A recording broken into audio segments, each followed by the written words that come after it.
Welcome to Acute Mania Live. Hey. It's been like a week and a half since I've done the show, and I'm so happy to be back. I've missed it severely. Danny's with me tonight, and so is Isaac down in North Carolina. Welcome to both of you. Hey, thanks for having me co-host. Should I do the sound effect? Sure. I'll wait. I'll wait on that. Yeah. I'll wait. I wanted to say, before we started the show, I wanted to say something. Oh, by the way, that was Discoveries from North Carolina for the intro called Insomnia. Shout out. And they'll be at 123 Pleasant Street on, I believe it's the second with Tell No Tales and some others. So Gotta go check it out. Go check it out. 123 Pleasant Street. I've seen those guys live down in Charlotte, and they're the shit. No, I wanted to say something before we got going here. Deviant Cause, which is the band that I sing and play synth in, we had our very first show on this past Saturday, down at Music on Main. Awesome. And we played with Maintenance from Yonkers, New York, and Gal from New York City, and Drugstore Skinny from Fairmont. Hell yeah. Very good show. We opened it up, and I think we did pretty good. I didn't get any footage at all, but I heard Zach, who from Tell No Tales. Mm-hmm. Zach. Also, he did some photo. Videographer for our show. Mm-hmm. Was there taking photos. Yeah, he was. He was. Have you got any back yet? He was, no pun intended, but he was hidden in the shadows behind the behind the stage. Yeah. But now, yeah, I just wanted to say that, Maintenance was on this show, and I think Thanksgiving of 22 was the very first time I met them on this show. On my show, yeah. And I think I found them on Instagram and just asked them to be on. I interviewed them on the show. We had a great time. Then I had them back on again this past Thanksgiving, and a couple times leading up to that, just for different things. And they become really good online friends. Like a lot of the guests have become online friends because what are the chances we're going to meet up? Everybody's busy, and but they were getting ready to do a little East Coast run, and they wanted to come through here. They wanted to make sure they came somewhere close to meet me, and that's awesome. But I mean, why are you changing? Why do you want to route your route just to meet me? That's not. Scott, you're famous. No, I'm not famous. Yeah. No. You're famous to the music community. No. And now, I don't know if it was thanks to us, but the paranormal community is maybe spreading your dark wings. Maybe. I don't want to make any of the paranormal community mad with some of my comments that I might make. Oh, it's fine. I'm just very terrified of this thing. He doesn't watch my show. Yes, I don't watch it at night. I watch it, but not at night. I can't do it. But anyway, I wanted to thank Maintenance and also Gal that I just met. I haven't had them on the show yet, but they gave me an oral agreement to be on the show. So, yeah. There it is. There it is. Told you I was gonna wait. They coming on the show. Yeah. I got an oral agreement. Perfect. Awesome. Remember? Okay. Awesome. Anyway, so yeah, that was just awesome to be able, and not only meet them in person, but our new band was able to play and open up the entire evening. Sounds like a successful first show. Yeah, it was. I was investigating that night, or I would have been there. Should have been there. Zach was there. I know. He wasn't investigating. It was a smaller investigation. So. Was he invited? He had prior obligations. Yes, shooting to do photography. Okay. Yep. Anyway, without further ado, I don't want to spend all my time. I can make a separate show for that and talk to them and all that crap. But Isaac Sanchez from Jacksonville, not Florida, right? North Carolina. Yes. And you are the host, founder, everything. Tell us what you do and why you are on the show tonight, I guess. Well, co-host, founder, if you want to look at it, Hidden Shadows podcast, and co-founder with my wife of Hidden Shadows Paranormal. Being in the podcast game of Hidden Shadows podcast kind of led us into the paranormal investing world. It kind of goes to saying that you can only be a spectator of the paranormal for so long before you become involved. But one of the things I guess brought us together when we were talking is the fact that I used to play in bands in San Antonio, Texas, from metal to deathcore to death metal to one punk band. That was kind of fun. But majority of my time playing was deathcore up until about 2015 when I moved here to Jacksonville, North Carolina. I left the Texas scene. The last band I was part of that still has stuff out there floating in the musical ether was a band called Aurorean. We were very, very deathcore. That's the best way to put it. our vocalist, it was weird. People said his high sounded almost on par with Mitch Luca, like almost. Like if they said when Mitch Luca passed away that our vocalist should audition for Suicide Silence because it would have matched. But he was like, "Oh, no one knows who I am." Yeah. High praise. That's awesome. And you played bass in the majority of it, right? Didn't you do vocals at one point? Is that what it was? Two bands I was a vocalist for. Majority of the other 8 were I was playing bass. Nice. What do you prefer? Bass is easy.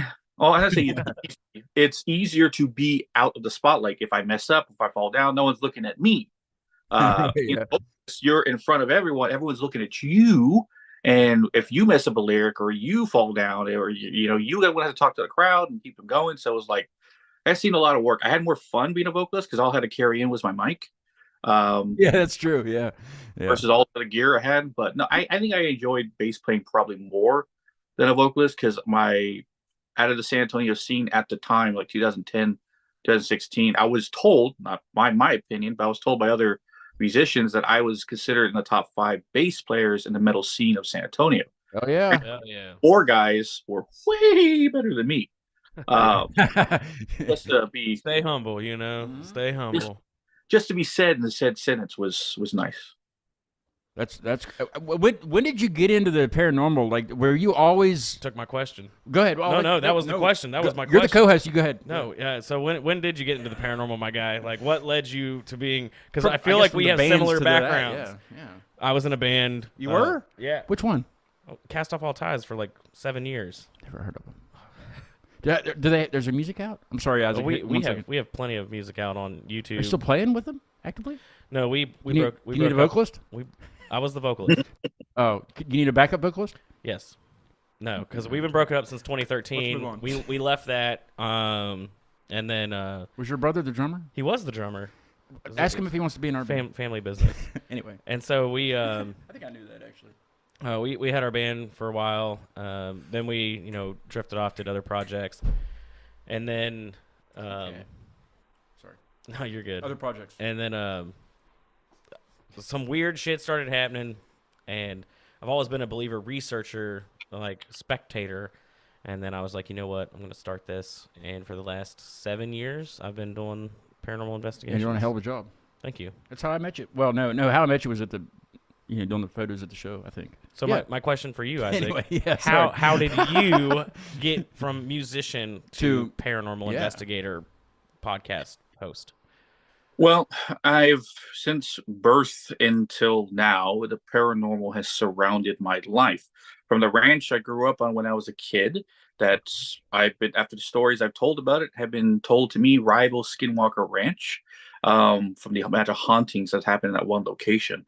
Living on that ranch majority of my life until I was 22, and I moved out, moving in a house with girlfriend at the time, wife now, Megan, who also co-host of the show, co-founder of Hidden Shadows Paranormal, living on a rented trailer kind of thing off the highway and in Spring Branch, Texas, that was just as haunted, if not even more than the highway was.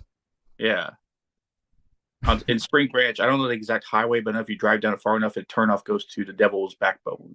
The whole highway is like. No. The house. Okay. I thought. I was like, wait a minute. He's getting ahead of us. Yeah, the house that we lived on, behind it, where majority of the hauntings came from. But no, that place was pretty intense.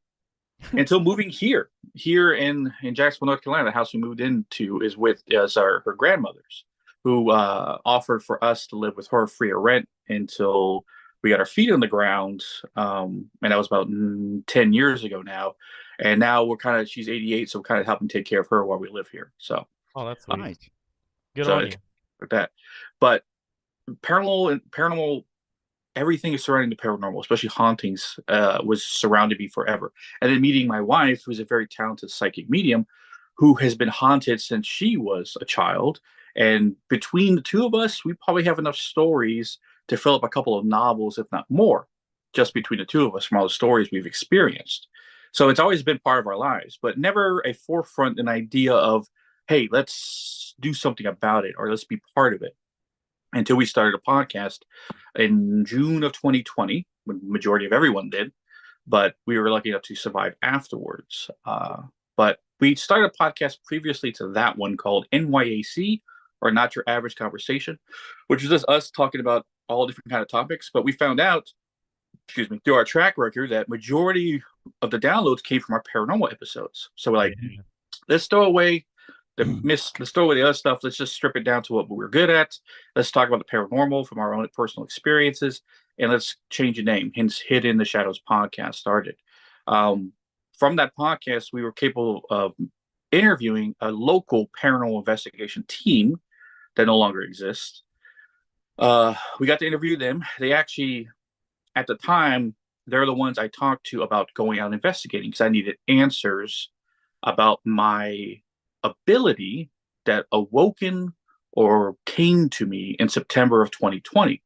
And they had plenty of psychics on the team. So I asked them for answers. Have you heard about anything like what I'm doing? Do you have any idea? And at the time, they kind of had a gauge experience with it, but not 100%. But they were very intrigued enough to say, hey, come investigate with us. Let's see what you're doing, right? They had plenty of psychics mediums on the team, but didn't have anybody like me. So I came and investigated with them. Come to find out, that was October. That December, I was told that team broke up, but members of the old team wanted still me to come on to their new team, which I got to investigate with the leader of that team named Brandon. And we investigated a few places around the Swansboro area. And within the first night of investigating with them, they knew off the bat, this guy is special and we need to keep him part of our team. But yeah, it was up to that point where I cannot not be part of the paranormal. It's not a choice anymore. It's something that I have to do. And with my wife, who her abilities have strengthened tenfold since us starting the podcast, have now become the two most formidable people on the planet of conquering evil entities across the entire world. Well, we might need to recruit you up to West Virginia, my guy. There's some shit going on up here. Because now, I've been dealing with my own stuff. Let's break off for a second because I need to know why there's a mirror in my driveway in your trunk because you couldn't come to the show because of an investigation, which is perfectly fine because you were working also. So like, why is there a mirror in your trunk in the first place, and why is it in my driveway? Oh, because you know how freaked out I get about anything. Yeah, you're just watching. So. I know I shouldn't have told you, but I'm glad you did. So this past Saturday night, we went back for a second investigation at a residential location. About a month or so ago, a woman had called me. Well, actually, she found my personal Facebook, which I always love those because the Facebook contacts. Well, yeah, we have our page, so you can just message us on our page, you know. Gotcha. Yeah, I get that. And yeah, she called me, texted me, and then we ended up talking on the phone. I'm not going to get into like too much of the details because it is kind of graphic, and it's not out yet either. It's not out yet. Yeah, I mean, we literally just wrapped up investigation too. So we went up, we do our first investigation, and things are happening in the house. Weird things are happening on devices. We're getting strange vibes in certain areas of the house and whatnot. And then we did like a light, cleansing, gave them the tools to cleanse their space, make their space, a more inviting area, Well, about like a week goes by and they were like, we're getting scratches and like shit's being thrown in the basement as things were before and all this other poltergeist things. Yeah, poltergeist type activity. Good. So this past Saturday, it worked out. Like I'm busy the rest of the month. It had to happen that night. So we ended up finding out that the coffee table that they have in their living room actually has a spiritual attachment. And why are we paused? We're not paused. Oh, okay. So we are up there. The coffee table. Yeah, we are paused for some reason. Has a spiritual attachment. We still have audio. Yeah. Okay, it's the video for some reason. That's weird. It is. It might be the dang mirror. It probably is I told you. And you should have parked down the street. I'm sorry. So we found out that the coffee table Let me check. has a spiritual attachment, and it was actually a kind spirit that who unfortunately OD'd, is what we had determined through spiritual communication. And then on our first investigation during one of our spirit box sessions, it's in the mirror came through, and we deduced that it was one of the, I don't know, this her name is Kat. She has plenty of mirrors in her house, and a lot of the mirrors were facing each other, so creating infinity, endless portals of sorts. And we deduced it to one specific mirror, and so we found out that it was this mirror. The mirror was giving off high EMF detections, REM pod communication, and so we smudged it, and then I asked her what she wants us to do with it, and she said, if you're willing to take it, you can take it. And so now it is going to be housed in my friend's museum, Archive of the Afterlife, a paranormal museum. But that's why the mirror's in my trunk in your driveway, and probably while your computer's messing up. Well, it's. Are we back? It kind of looks like we're back. No, because we would be back up here. But for some reason, it switched. It switched to a different camera view, and I didn't touch anything. Oh, that's my life. Stupid mirror. Well, I would go out there and, my advice would be go to move the car. Yep. Well, if you want to turn the video on and off, here's how to set it. Yeah, that might do it. Actually, nope. Let's see. Now it's all black. Yeah, well, I turned it off, but it'll come back. It should. I don't know what happened here, but it. See, it's frozen even there. Did it? I don't know. There's a pause button up there. Does that have anything No, to do with that's it? if I record onto that thing. But the audio is Oh. still there for sure. I was just listening to it on the phone, so the audio is there. They can hear us, but they can't see us because of the ghost mirror that you have in my driveway. Sorry, Isaac. Should have just brought it inside. I mean, I can bring it inside. Maybe. I don't know even know if we might just go away altogether. They might have to have a search party. You would think. I'll go live on TikTok. TikTok. They can simultaneously watch TikTok. Yeah, And, see, I turned the camera back on, even to Isaac on the Zoom, and it's not even there. huh. Well, he's there. Yeah, it worked for him. All right, there was a logo for a second. There was the logo. Yeah, that's me stopping and starting the video, but there's nothing. It's that guy. That's weird. What if you unplug that video? Like, I just unplug have it. to restart the camera. I can do that. Yeah. Why don't you restart the camera? Let's see. Talk amongst your friends. Well, yeah, Isaac. I'm haunted. Apparently. I feel like me and you have kind of like similar things. Yeah, I lost my mom to a house fire in 2010, and then that's when weird things started happening around me. Getting like weird signs, like strange apports would happen around my house. I'd place something down, and then something else would, like, it would appear in a different place, even though I didn't, I knew I didn't set it there, things like that. And those things are still happening to this day, like just weird little signs and whatnot. And after getting those signs, I was like, oh, my life is starting to, like I was starting to accept and learn things about the paranormal. And then my best friend died 5 years later in 2015, and then I really started getting signs.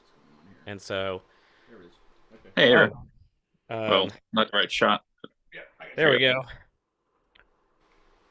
Hey, what's up, bud? I just did a little restart there. Yeah, so there's me. I'm haunted.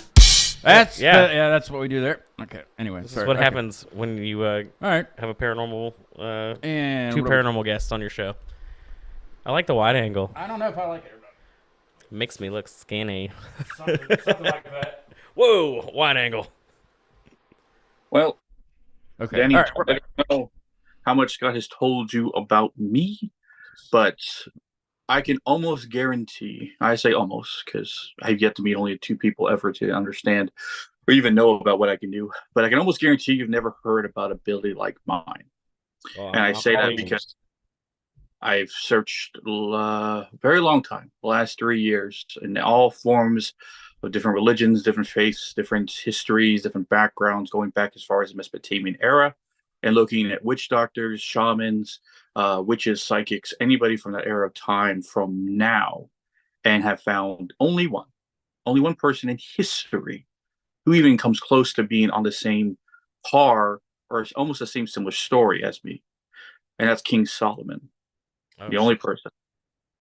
And I say that because what I can do is in the year 2020, September of 2020, I gained the ability to not only feel the energy of the ether and spirits, I can control, manipulate, and imprison the energy of the other side.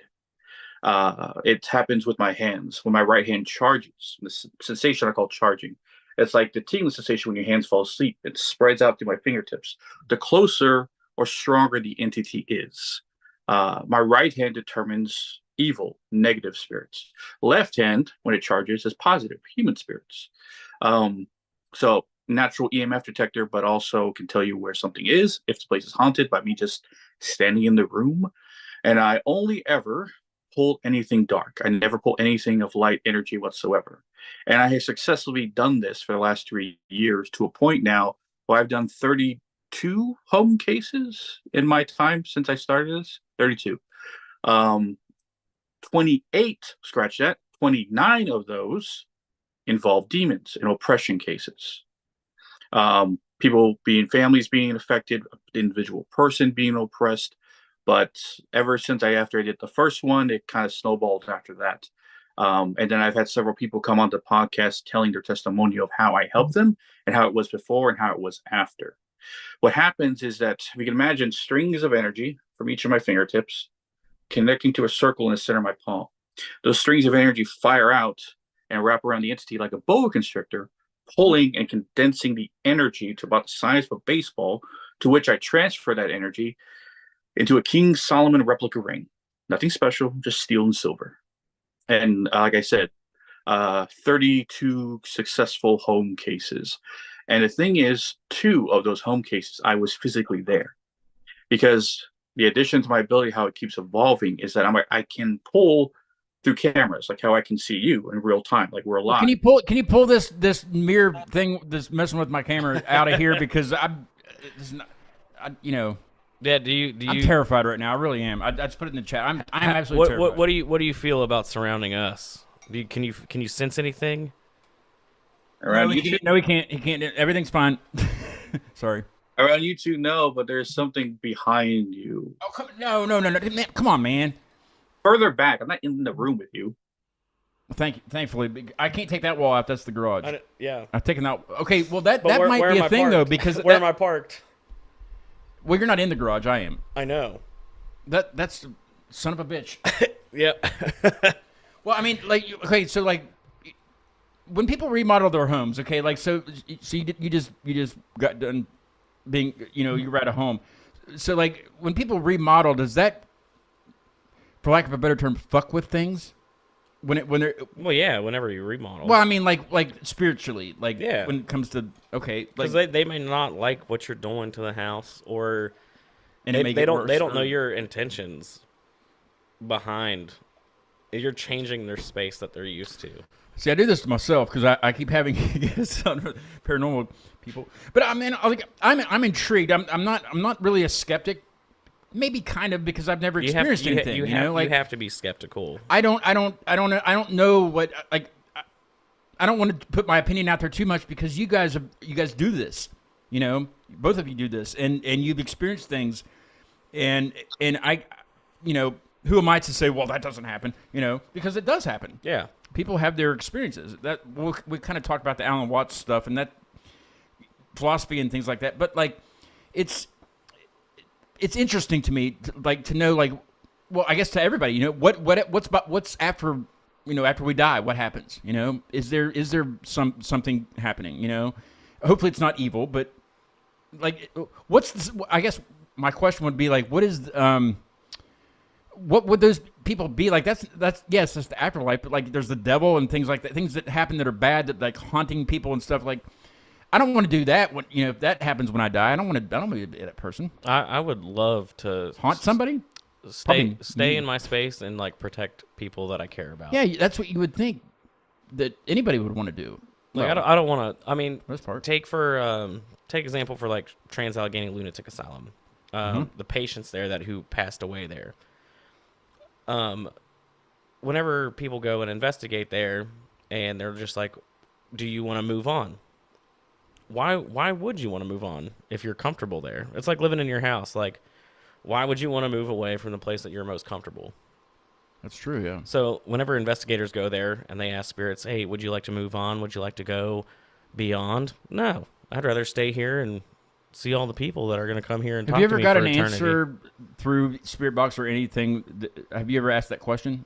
Or use Isaac on an investigation? Have you ever asked something similar to that and gotten a response that was what you thought it was going to be, like you're saying, or just completely different? Well, in the beginning, when we first started investigating, it was, we were rookies to the whole idea. And we were coming to find out a lot of locations we investigated that had dark entities there, not necessarily demons, but people, dark human people, entities that were there. It seems they always run in threes, and they Yeah. always seem to be bullying everyone else in a situation or in a haunted location. And we come to find out, as soon as we remove those said dark entities off a location, then all the human spirits are allowed to talk, allowed to share information. Like, holy crap, you got rid of them, thanks.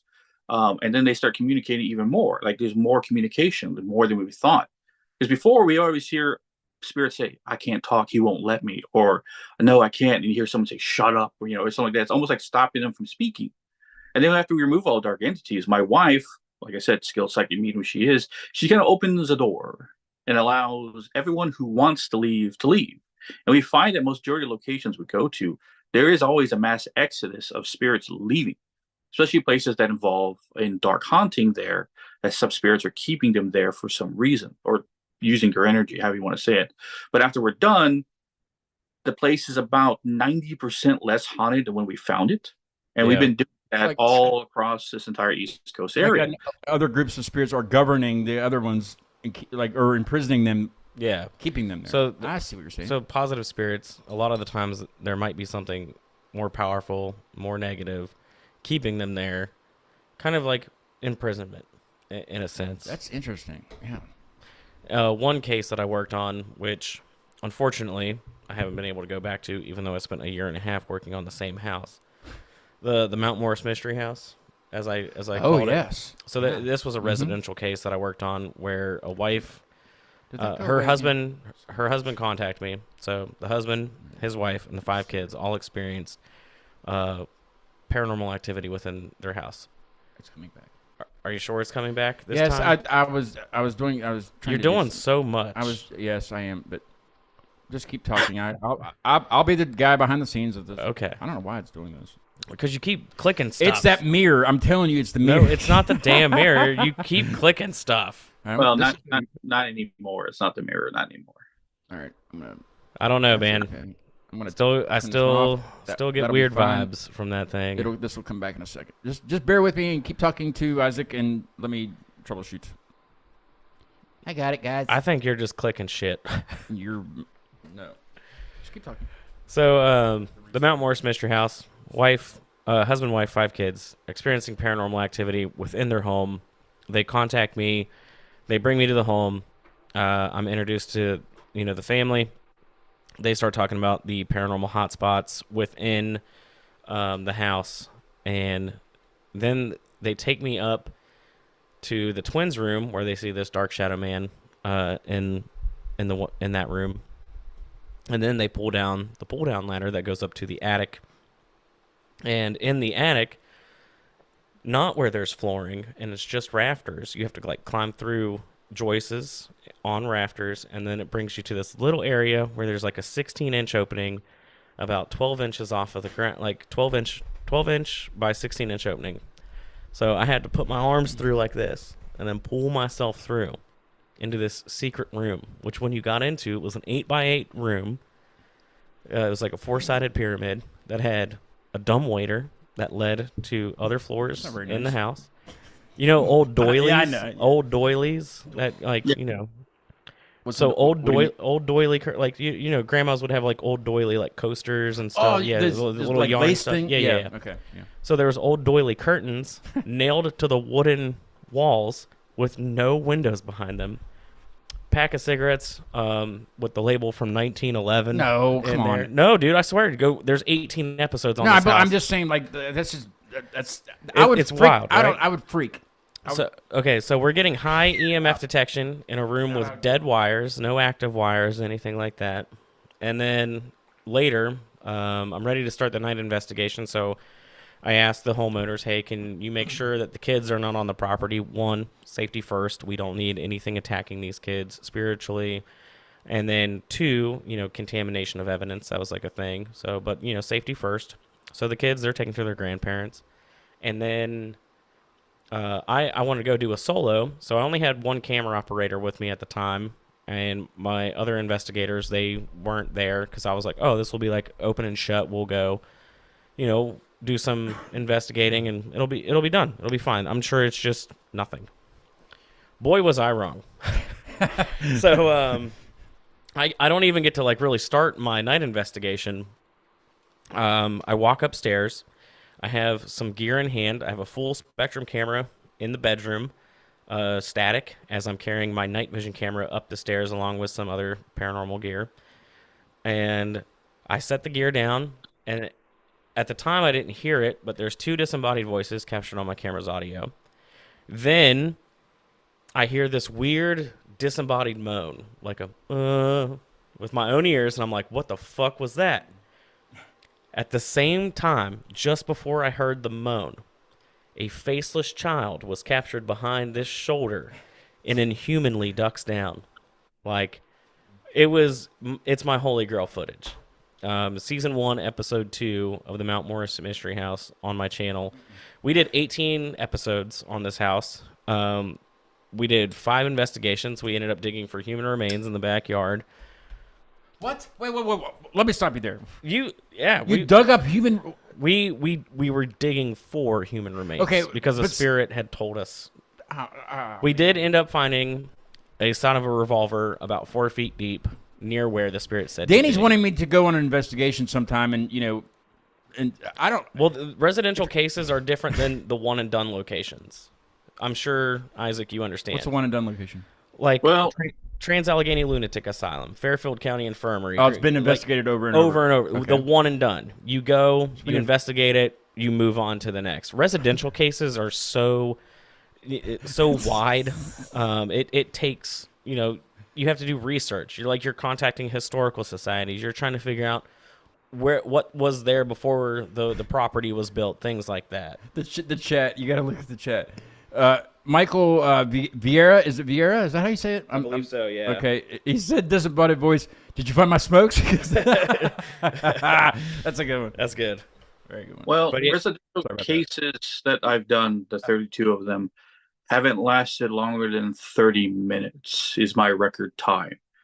30 minutes, pull every dark entity in their home, clear the person's mind forest out, basically taking away the tracer or the failsafe. I've noticed with dark entities, they leave a piece of themselves in the person they're oppressing's mind. And I have to remove that out from their mind forest, along with taking everything from their home. My wife comes in, lays down a lot of protective energy, positive energy, kind of like put a spell in the area. And after that, we're done. And it's done. My record time is 30 minutes. After that, I never hear back from them again, other than, yeah, it's great. It's like it never would happen. Every single time. All 32 cases was 30 minutes, each of them. So how many physical locations have you gone and investigated?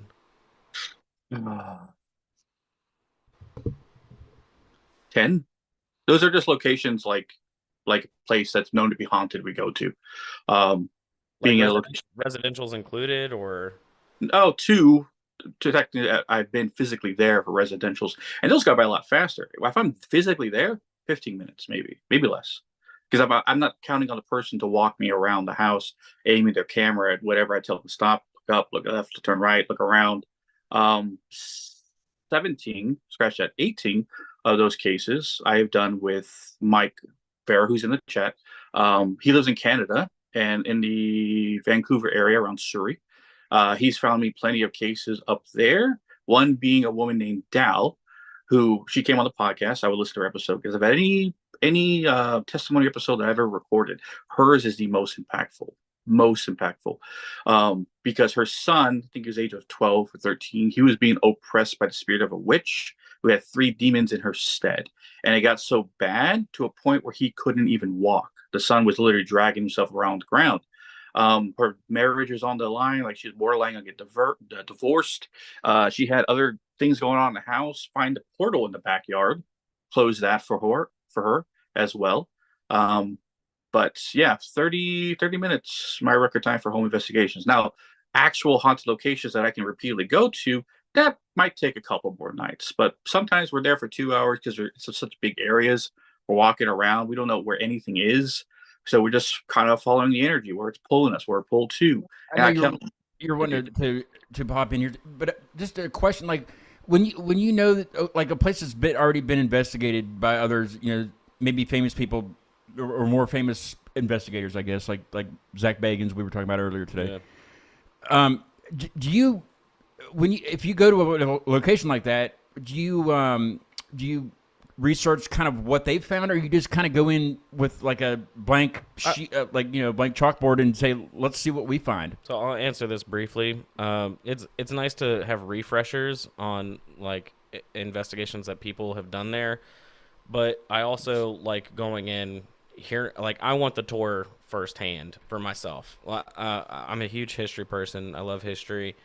And so history is half the battle with locations. And that's why even with residential locations, I love contacting the Historical Society, the libraries, anyone who's going to point me, looking at old Sanborn maps, telling me information, what could be causing the haunting. If it's not like an object that was brought into the home. Something from the past. It might be something from the past that had happened there. Maybe a tragedy. Maybe there was like a significant event that happened there. Maybe it's a residual. Maybe it's an intelligent haunting. Now, what is residual for those that don't know? Residual is a haunting that like happens over and over. It could be benign. It could be nothing. Like every Monday morning at 7 a.m., your coffee cupboard cabinet opens and then closes, and then that's just a thing that happens. You hear that quite a bit. When you watch paranormal shows, they always say that's residual energy. Residual energy. Yeah. Stone tape theory also plays into residuals, just like at Trans-Allegheny. There are intelligent spirits there, but there's also... like the girl and the ball and all that stuff. Yeah, there's just... all the time, yeah, it just happens certain days, certain times. It was a part of someone's routine. So you're going to have those residual hauntings. I wouldn't even call it hauntings. It's just residual energy that it just keeps repeating. Like if you, like I said, wake up Monday morning, 7 o'clock, go have your coffee. That cupboard opens, it closes. it is what it is. Like, oh, don't be scared of it. Well, I'm going to be scared of it because it shouldn't happen. Yeah, but if it happens in your if it happens in your office 9 to 5 every day, someone unlocks the door, you just get used to it. I see what you're saying. Yeah. But Isaac, what is all right? So, demons. Oh. Come on, man. Let's talk church services. No. Well, no. Well, actually, there's a lot of controversy with the word demon right now. It's true, yeah. Especially satanic churches and things like that. Well, no, just in the YouTube space. Oh, okay. Like everything is a goddamn demon, and I don't believe that. What do you mean by that? One bit. Like what are they saying? What's going on? YouTube clickbait thumbnails. I'm sure, Isaac, you've seen them. Yep. The night we almost didn't survive. The night a demon attacked us. In the thumbnail, there's like this 4-legged creature on all fours with their head turned backwards and an arrow pointed towards it and this cut mark on someone's face, and they're just like, demon. That sounds more like TikTok than anything. Well, that's what these clickbait paranormal investigators are doing. All right. And they're just not there's only one demon I've actually seen in my entire life, and it was at the Mount Morris Mystery House. Most other cases that I've worked on, I haven't dealt with like a demonic energy or presence. Or that often, I guess. I think it's more an oppressive, negative, pissed off dead person and not a demon. Is it always being like coming through as a child? I see that a lot. It disguises itself. I think at the Mount Morris house, maybe the faceless child could have been, but also there were kids that we found out that actually died in that household. So, I mean, it could have been the actual child spirit, but there also could have been that negative, very negative Michael says energy. clout chasers. Yes, very much so, clout chasers. So, That's what we call them. Yeah. So, you said that you work getting rid of demons, and I'm not going to discredit you. I want to believe as much as anybody else. Like, tell me about some of these most oppressive cases. You say that you're in and out in 30 minutes. How does that work? Because I'm trying to understand your ability. It's easy for me to listen to you say this, and I want to believe you. I do, but I'm very middle of the road. Like, I have to. No, I completely understand, and I wouldn't believe someone else if someone told me this because I always try to be a very scientific person when it comes to paranormal. My hope for the paranormal community is that the scientific community takes us seriously to a point where they start building us better technology, start taking it more of a scientific formality, and research the energy that goes around. Believe me, that's one of my hopes in the future. So I try to be as much logical about it as possible. And my ability is, like I said, it's one of a kind because there's a few people in the world of history that have something similar. Shamans from Haitian and Nordic and even the Aztec cultures know of shamans who could imprison dark spirits on their staffs. So it wasn't so far-fetched of what I'm doing now. But what I classify as a demon is something that has never been human, has never had a human form whatsoever. And I've come across a lot of those. So it could be elemental. Sometimes, but I'd like to classify elementals as something different. When I pull an entity and I grab it and it has a shape that represents nature, like I've met a few demons that look like they're made of mud and stone and rocks, like someone made them.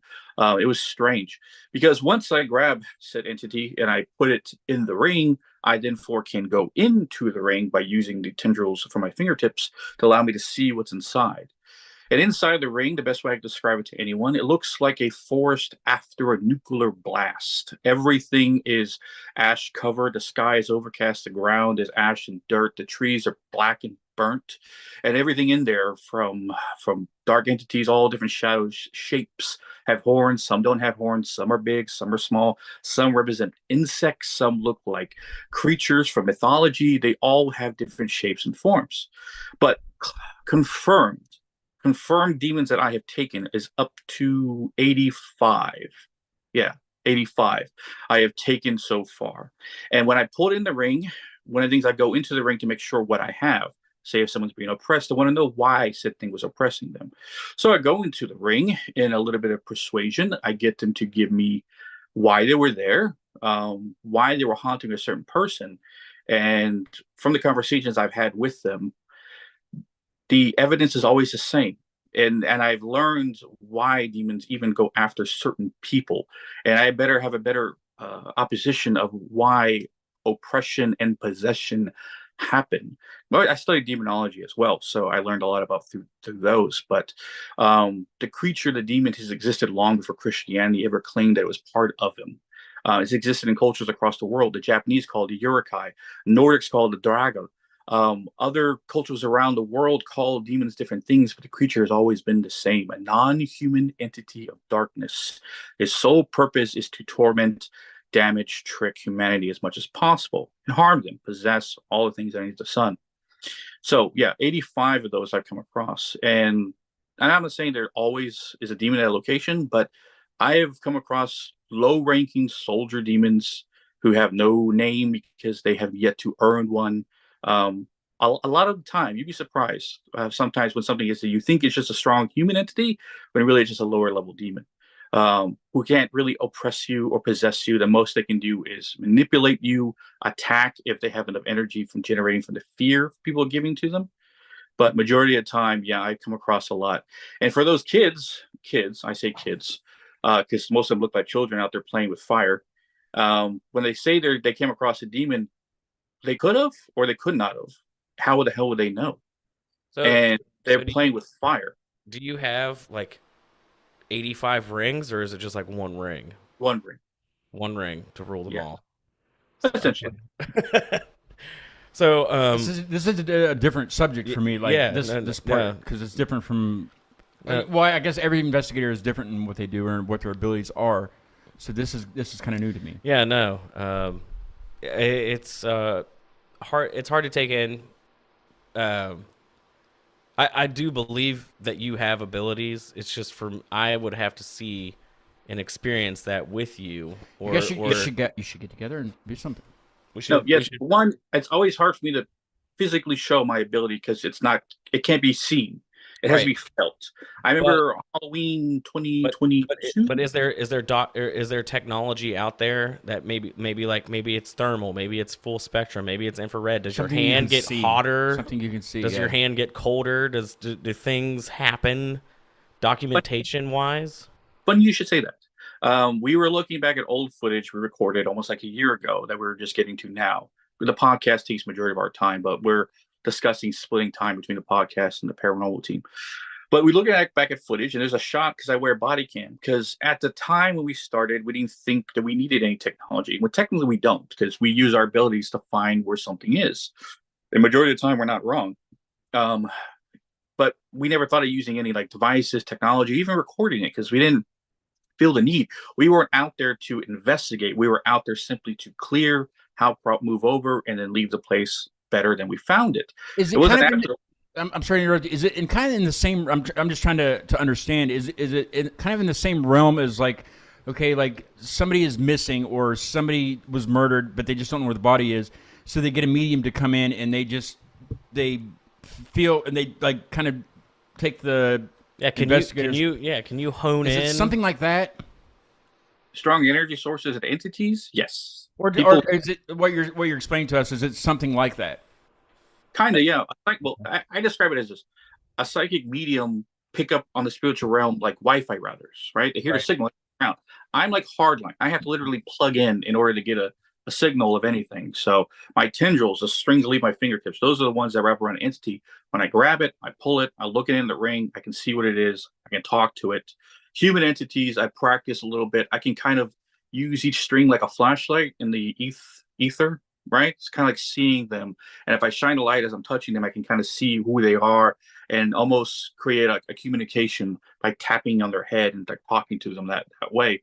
It's something I'm still working on with. I'm kind of getting better at it, but I focus more. I leave that to my wife. So when you say that you worked on cases and it's through technology, yep. Is that like a form of astral projection in a sense, or like, because you're not really like putting yourself from your physical body to your spiritual body out there, like how? Well, I've theorized that I'm doing some kind of remote viewing, but I'm not 100% sure on that. What I best way to describe it is like I'm folding fourth dimensional space. Your phone is where it is, my phone's where it is. But when I pull, they come back to back, and I essentially grab the entity, and then pull it from where I am over to where I am. Kind of like a portal. It's a portal, basically.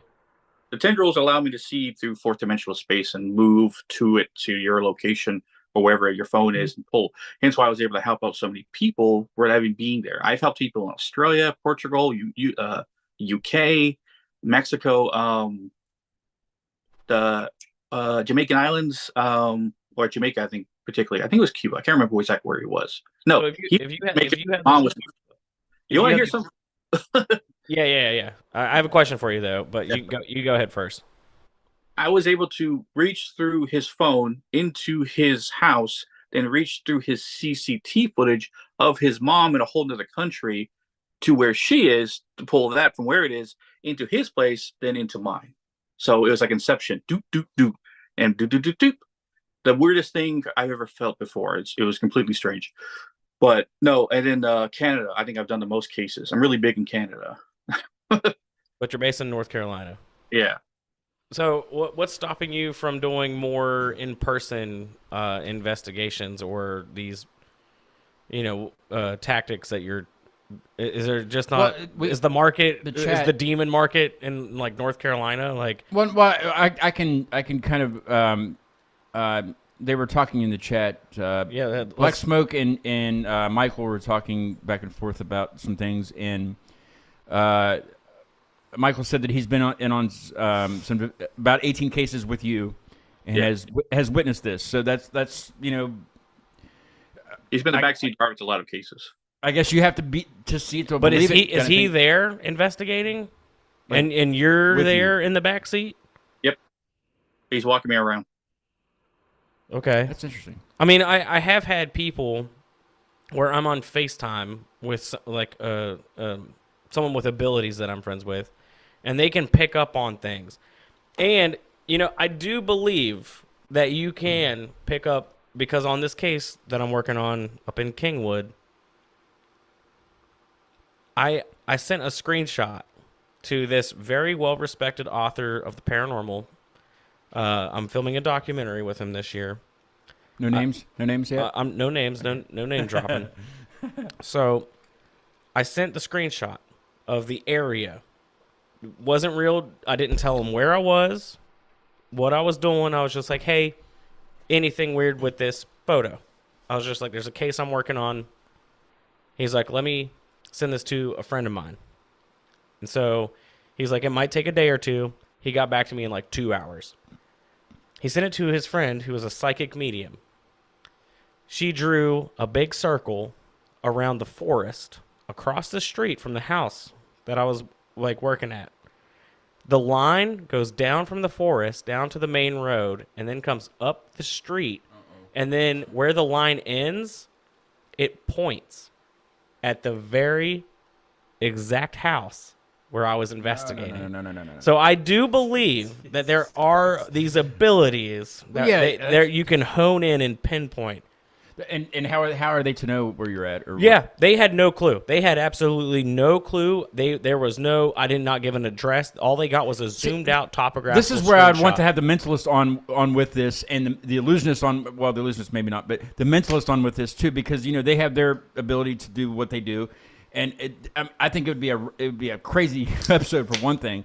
But like, it's so interesting though. It's whether you believe it or not, or you're skeptic or not, it's still worth.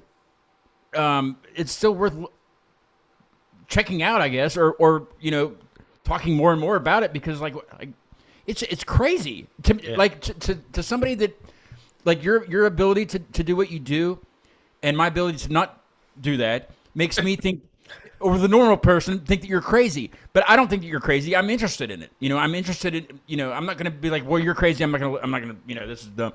I'm freaked out by the things you guys are talking about. That's why I keep going like this. Like, I'm just like, because not ever in my life would I put myself in that situation, because I would be terrified, But I don't know how you guys even get through that. But I don't tell everyone I ever meet that I do what I do. No, believe me, it takes a certain kind of mind, those who are involved in paranormal, to at least consider it. But the remote viewing thing, that's my wife. That's her main gift amongst being the jack of all remote viewer. That's cool. Yeah, being amongst the jack of all trades, because it seems like she can really do anything psychic mediumship wise. But her main ability that she focuses majority of her attention is remote viewing, because it doesn't matter if they're alive or dead. She typically can find anyone anywhere.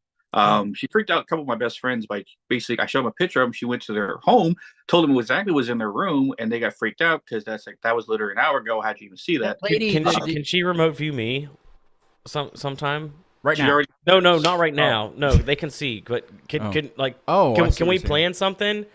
And could you guys remote view me, like maybe at the end of this month? Yeah. We're going on an investigation. I'm not going to tell anyone where.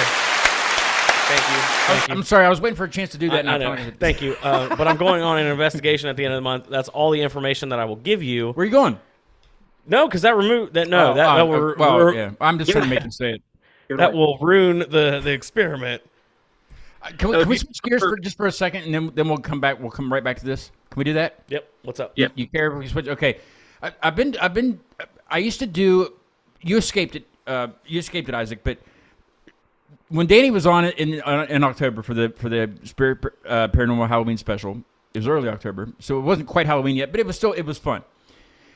I used to talk about wieners, like on a segment. I would have a segment called the wiener segment. You escaped it, and you escaped it, but it's not what you think. It was about hot dogs.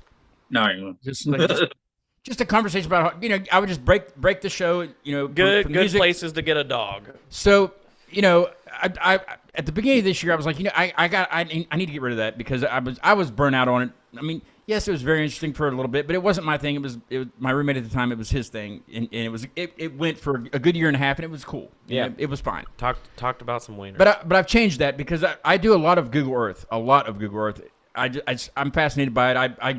It's very informative, and you can find anything you want. You know, it's like you did a street view, and then you can explore things. Well, I was like, well, I need to change this up. I need to have some kind of a segment about landmarks, or places that aren't touristy, that aren't like advertised for, like, you know, when you come to Jacksonville, North Carolina, this is where you need to go. You know, like there's things that I'm sure that for every town, even, you know, like, or the Trans-Allegheny Lunatic Asylum. I mean, it's been very what's the marketing term for that? Popular, you know, advertised, I guess. Maybe not a lot, but you know, it's people know about it enough to go there. You know what I mean? If you're not from around here. So I was like, there's got to be something funny or something weird that maybe you just take for granted because you live there, you know, but people that aren't from there don't know about. So like, what would that be? So I okay, go ahead. Let's get into it, man. What? Okay, so I'm going to share my screen so you can see some of the examples. Then I have this pulled up. I'll share it to you. I'll airdrop it to you so you can pull it up. Airdrop it to the show name. Will do. It'll get to here. So let me share my screen here so you can see some of the things, because they're very hilarious, a lot of them. And then I'll share with you what I've found kind of near you. So these where are am I looking funny for landmarks that you found? Let's see here. There's a lot. That's where I want. There's a lot of okay landmarks. Now you can see my cursor, correct? Moving around right here. On your screen, Isaac. Can you see the turtle? You can see the turtle. Okay, this is Worcester, Massachusetts. Okay. This is a statue in the middle of town. Is that a lady? No, it's a little boy doing something with a turtle. Boy. So that's okay. So like it's kind of started as it's like statues are trending now. Yep. Statues. So like this is Rotterdam. Is that a gnome with a plug? It's Santa Claus with a Christmas tree. That's not but a it's tree. It's definitely a butt plug. Yeah. Okay. Here is the shit fountain in Chicago. That exists. I want to eat lunch there like every day. That's like bitchin'. put my lunch on the fountain and eat. You know. That's amazing. Now this is also Chicago. That's in Chicago. That's the rat hole, right? It's the rat hole. Yes. Yeah. People put things in it like Adderall pills and things. That's offerings to the. Now this is Milan, Italy. Hell yeah. Giant middle. That thing is giant. Like it's. I think it's bigger than the Statue of Liberty. If the thumb was sticking out, it would be West Virginia. It would be, yes, fucking state. Mm-hmm. Now this. Whoops, not that. This. Go back. Come on, go back. It's not going back. It's not going back. Here's another picture of it. Oh, that's what I was going. So this is Tom, my buddy in London that co-hosts with me every once in a while. This is right down the street from him. Some artists just put this in the middle of the plaza, I guess. People, the kids throw trash in it, or he calls it rubbish. Rubbish. It's an elephant with no head on a scooter. I mean, I'm not sure what's happening there. It's artwork. It looks like a tuba. Like a tuba. It does look like a tuba. Tuba fent. I think the next one is okay. So this is the latest one. This is Sweden. Girl taking poop. This is Sweden, and that's exactly what it is. It's some castle gardens, and this is the statues of elaborate things, and then there's all of a sudden there's this. There's girl taking poop. Now I found how far did you say you are from Kill Devil Hills? About 2 hours. About an hour and a half. Yeah. Okay, so you're closer than I am. You need to find this place for me. This is what it looks like on Google Earth. Okay. Oh, now I was so close to I this. saw the doll tree, okay? It's just in the middle of this neighborhood, and I'm like, what is this? What is going on here? What's happening? Well, apparently this is what's happening. Amazing. I don't know what I don't know what to think about this. Like, I mean, they're hanging upside down, some of them. So like, I'm in love. Is this just something for show, or is this something? Well, have you heard of Doll Island? I mean, there's a house right there. So like, have you heard of Doll Island? Yes. They don't allow people to go there, right? Sometimes they do. But I mean, like, it's not like a tourist attraction. You can investigate it. It is a tourist attraction. Don't people like come up missing there and things? It's haunted. That's what they say. Well, what do you think about this tree here? Well, it's Oracoke. Is that how you say it? The town Oracoke? Or Ocracoke. Yeah. They're in North Carolina. That's exactly where it's at. I don't know whether to I don't want to put the address up. I think it's cute. But is it just something just to do it, or like what's with the upside down ones though? I don't know. It's cute. I like it. That's just something I found. It could be nothing. It could be nothing at all. I just thought it was funny. Yeah, I like it. What did you find? Did you send it to me? You said. So I'm going to airdrop it to you. Okay. They will see the airdrop. It just depends on which one it is. Other people. The other people. Other people. Who are you? The other people. There it is. Oh, there it is. It's coming through. It's coming through. Open it up. Accept it. I guess I'll accept it. There you go. Here's my awesome monument. This is the Weeping Woman. Is it the Weeping Woman? Yep, the Weeping Woman of Parkersburg, West Virginia. Oh, so this is a close by place. Yeah, so All right. it's about 2 hours Who's Jackson? from here. Why is she weeping over here, Jackson? It's Miss Jackson. Sorry, Miss Jackson. Mm-hmm. Ooh, I'm for real. I'm for real. Yeah. Yeah, there we go. So, right, so the story goes is that, some people can see the woman actually crying, tears leaving her face. It's also said that she will get up and move from her gravestone. She's cemented to that thing. Yeah. There's no way that could happen. But, yeah, that's one of the landmarks that maybe not a lot of people know of. What cemetery is that? It's in the heart of, downtown Parkersburg. There's some old stones back there, too. Oh, yeah. So it's an old Very cemetery. Very old cemetery. So, I think if you're ever in Parkersburg, West Virginia, Never. visit the Weeping Woman. Never again. Pay your respects. Okay. Well, I would ask a question, but I'll let you guys speak since we don't have too much time left. Oh, dude, we got all the time. Stop sharing there. Okay. What do you think about the dolls hanging upside down from trees? Some of them aren't upside down. Do you think that's anything to? I mean, apparently it's still there. I don't know if it was on Google Earth. So, is that anything to look into? You're closer. I wouldn't know until I got there. What is it? I wouldn't know until I got there. If there's something going on. I thought it was cute. See what you can find out. I would be very interested. It's too fresh and too new. So fresh and so clean. Yeah, I think it's cute. There's no. I didn't feel any evil. We didn't get to do the motionless in white song. It's okay. But we can play it here. We can play it here in a second. I'm up for talking. For those of you that we don't can talk for 2 hours if you want. Can we do some plugging? I'll let you go first. Let's do some plugging. And he's your guest. Well, I need to plug some things here. I don't need. Let's do it in order. Let's do guest first. Let's go with Isaac first. Thank you for taking charge. Well, most people can find us at Hidden in the Shadows Podcast on Instagram, Hidden the Shadows 6 on X, Hidden in the Shadows Podcast 2 on TikTok, or links to all our social media and all ways you can find us at hiddenshadowspodcast.com. We also have an Instagram for the paranormal page called Hidden Shadows Paranormal, where you can message us for any help you need with cases or advice on what we do with the paranormal, or you simply need me to clear out your mind for us, which I done about on par with home clearings as well. One thing to make 100% sure of with my team is that we will never, ever charge you anything for our services. We feel it morally wrong to do so. So we will never charge you anything for us coming into your home virtually or there physically to take care of anything that you might be dealing with. Either too small or no case too small, no case too big for us to handle. If you just want to check your place out, make sure it's fine, or you're dealing with the walls are bleeding, you can call us either for those reasons. But yeah, those are the best places to find us. And the podcast usually comes out every week. We try to. Sometimes we have cases that take priority, so kind of gets put in the back burner. But everywhere the podcasts are? Anywhere you can listen to podcasts. Okay. Awesome. Oh, yeah. Where are you at, Danny? You can find us on YouTube where you're watching this. But don't go there yet. Don't go there right now. After we're done. Yeah. After you're done, you can watch all of our episodes here on YouTube. They're really good. Spirit Walk Paranormal. They're very, very well productioned. Thank you. Take pride in that. That's the word. Yeah, we're also on Facebook, Instagram, TikTok. Are you on the talk? X is a thing that we don't use, but we're there. So follow wherever. But if you want to get in contact with us, you guys need to do some collaboration. I think that would be awesome. We'll be in touch for sure. We're gonna DM after this. I'm assuming. DM it up. But yeah, watch our episodes. That's how we get funding to go and do investigations. We're also on Patreon for exclusive content. We have unpublished episodes over on our Patreon that will only be available on Patreon. So Never released ever. never released. It won't be released. Just due to the nature of the cases. Disclosed information, undisclosed information. All of our exclusive episodes are over on our Patreon.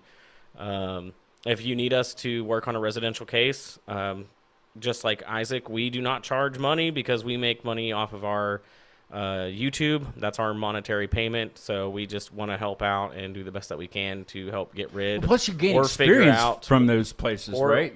You're gaining a location for nothing. Well, Also. yeah, I mean that's just to help us film, and like we never charge money because we make like $5 on YouTube a month.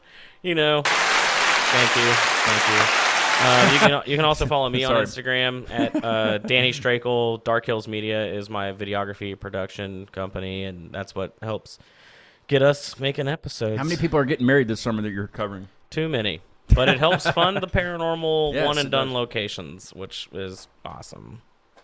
But yeah, thanks for letting me plug. Yeah, I don't want to plug myself now. We're on the show, but we did talk about something before we went live, or before Isaac even came on.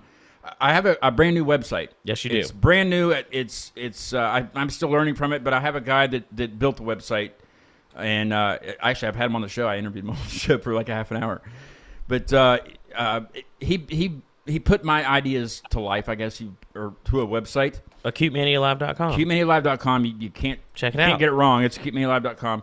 And there's a section on there that's kind of like Patreon. It's just like Patreon, really, but I don't go through Patreon to do it. Members only. Members only. Exclusive content. Okay, so there's a sticker here that I send to all the guests. I try to when I can. If you want one, Isaac, I will send you like 15 of them. But there's also exclusive ones that say supporter on them. Supporter.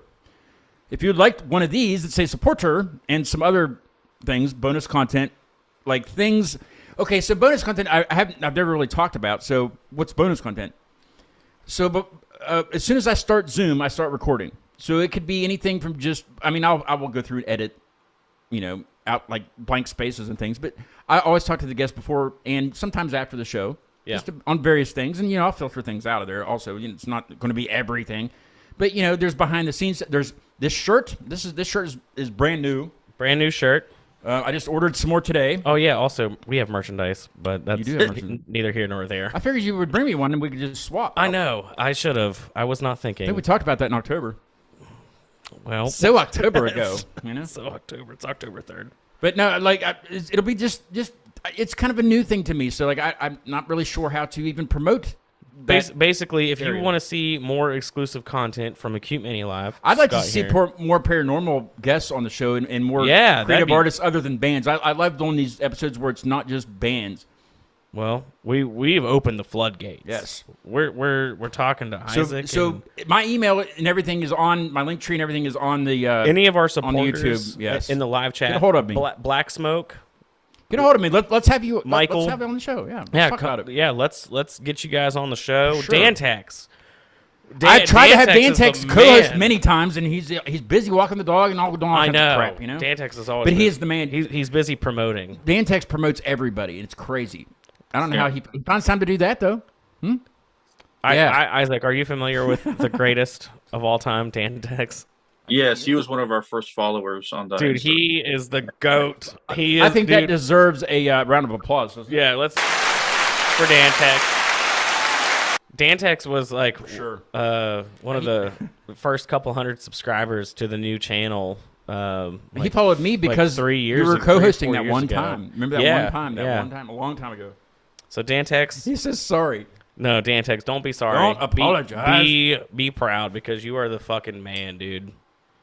Thank you for all that you do for the You put paranormal community, like, and for those outside of the paranormal community, like Scott, like spreading the love, making sure other people get noticed, like. You should Anybody with honestly creative just be talents, a yes. media promoter. Like that should be your job. That's what Dantex does. I don't have to do that. Whenever I told you, whenever I get famous, I'm just gonna hire Dantex to do all the promotions. He says thank you in the chat. I would love to have more investigators on, and even Isaac could co-host with me. You could co-host with me. because I need somebody to help me have that conversation because I just don't know that much about it. No, you know? I like your questions though. They're off the wall, aren't they? They're Amateur. No, it's not even that. They're Spectator.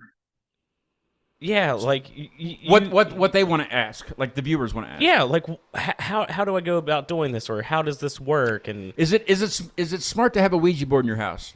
I mean, it depends. There's different opinions on that. I think they're fun because Ouija boards used to be advertised in the 40s as Valentine's Day date things. It's so.